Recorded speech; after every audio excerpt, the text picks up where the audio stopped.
child. So basically, when Apollo tried to defend Orestes, he came with the one, I think it's the most misogynist passage in world literature, not only in Greek literature, in world literature. And I will share with you this passage here, with this, it's here. So here it is the passage.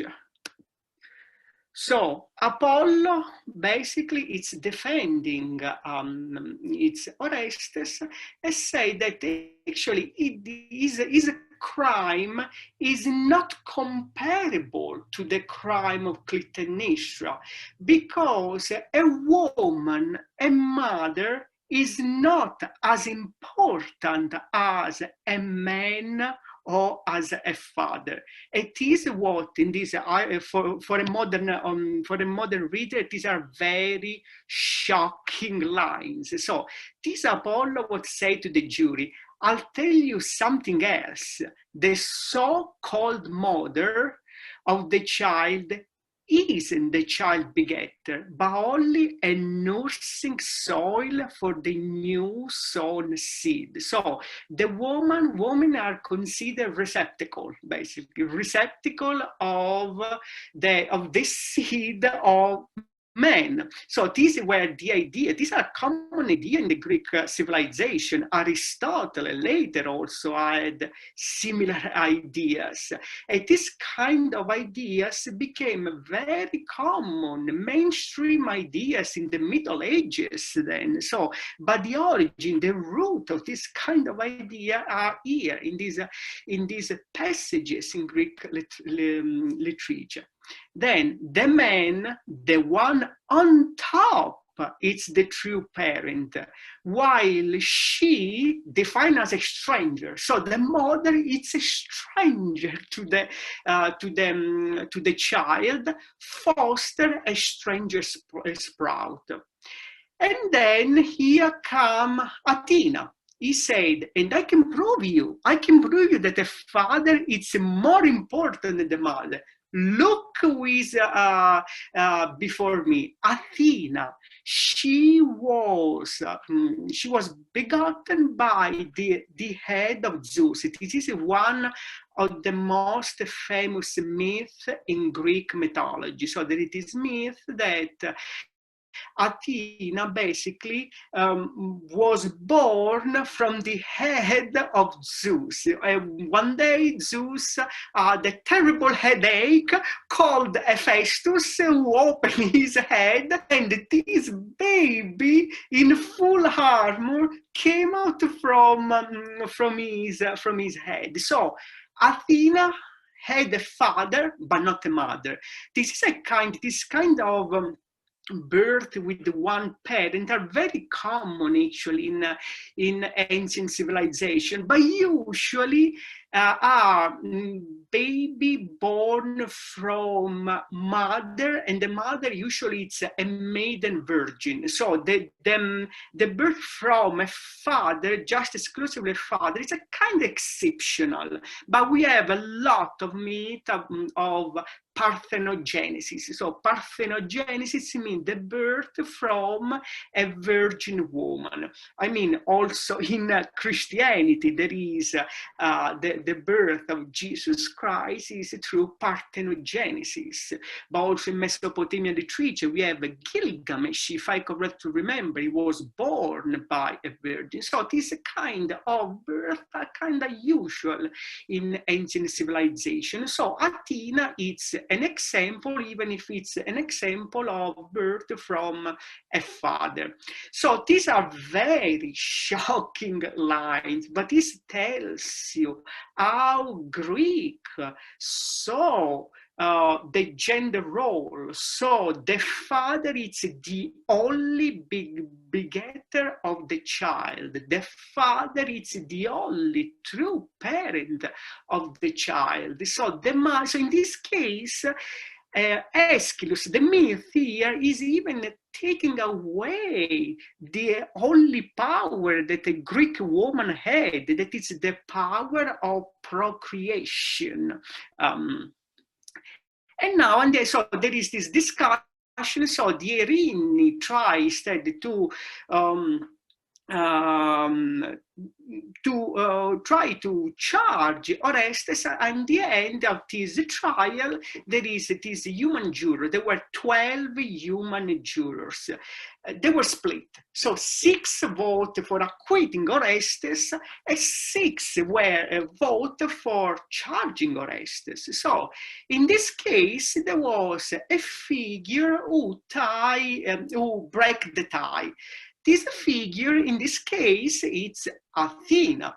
So, it's a woman. Athena is a female goddess.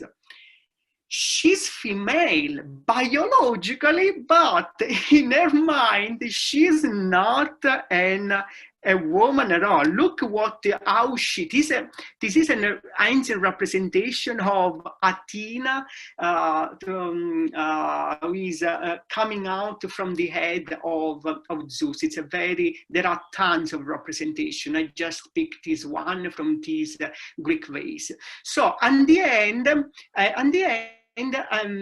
Athena gave a speech for justifying her vote.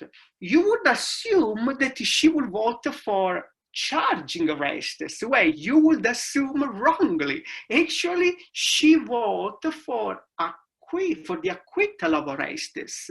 And this is her justification. I will cast my vote for Orestes. No mother gave me birth, and in all things, with all my heart, I approve the male. And this is why the killing of a woman who killed her husband, guardian of the house. This is really, really important. So the man is the guardian of the house, can have no overriding claim on me. So this is a woman who is basically carrying water to patriarchy. It's a woman who is enforcing patriarchy, is a woman who sides with men. Even today, in modern time, we have several cases of women who justified the patriarchy, justified discrimination against women. An example that was a very prominent figure in the United States was Phyllis Schlafly, who in the 70s was oppose any kind of legislation for equality. And the other side, there was, for example, the late Judge Ruth Bader Ginsburg, instead was actively working for equality, for gender equality. So basically, she was a kind of opposite of Bader Ginsburg, this Phyllis Schlafly. So consider Athena like an Phyllis Schlafly of the Greek world. So this kind of women who side with men. In this myth, there is a lot to unpack. This myth that is a tragedy has been read by scholars using different type of critical theories. One of the theories is that in this case, Athena is a kind of element that it has both male and female trait. And it is a goddess, it's an androgynous goddess who support the support the, I will say this, support the overcoming of masculinity over femininity. There is all theory about a matriarchal society in Greece before the coming of the Indo-European. So this Indo-European, this immigrant European, the patriarchal society at some point arrived in Greece, and they completely overcome this matriarchal society with all the values of this society. And apparently some of these traits of this matriarchal, this conflict between matriarchal society, patriarchal society are in this myth. And this myth, it seems that it's basically describing how patriarchy took over matriarchy. In this case, you have Apollos, this male god, who is promoting patriarchy, defeat the Erinus that are the promoters of matriarchy. There is also other issue here. There is also the connection between women, a blood tie, a family, and men and society ties. So Agamemnon, for example, rejects his function as a father because he has a duty as a commander of the Greek army. For him, social ties, his role as Greek commander, it's more important than the blood tie to his daughter. For Clytemnestra,